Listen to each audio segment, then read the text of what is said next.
આણંદ સ્થિત ડીએન કેમ્પસની કસ્તુરબા કન્યા છાત્રાલયમાં બનેલી હૃદયદ્રાવક અને શંકાસ્પદ ઘટનાઓએ સમગ્ર ગુજરાતમાં ચકચાર જગાવી છે. સુરેન્દ્રનગરના લીંબડી ખાતે સમસ્ત કોળી ઠાકોર સમાજ અને અખિલ ભારતીય યુવા કોળી સમાજ દ્વારા મામલતદારને આવેદનપત્ર પાઠવી આ મામલે ઉચ્ચ સ્તરીય તપાસની ઉગ્ર માંગ કરવામાં આવી છે.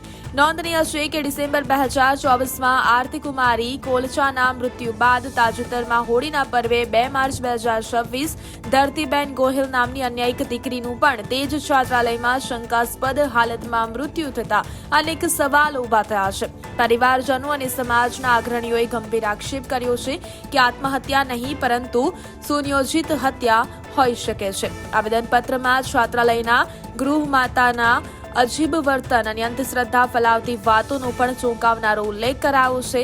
સ્થાનિક પોલીસને બદલે કોઈ સ્પેશિયલ એજન્સી દ્વારા સંચાલકો અને ગૃહમાતાની ભૂમિકાની ઊંડાણપૂર્વક તપાસ થાય અને ભવિષ્યમાં કોઈ દીકરી સાથે આવો બનાવ ન બને તે માટે કડક પગલાં લેવાય તેવી મક્કમ માંગ સાથે મોટી સંખ્યામાં સમાજના આગેવાનોએ ન્યાયનો શંખનાદ ફૂંક્યો છે.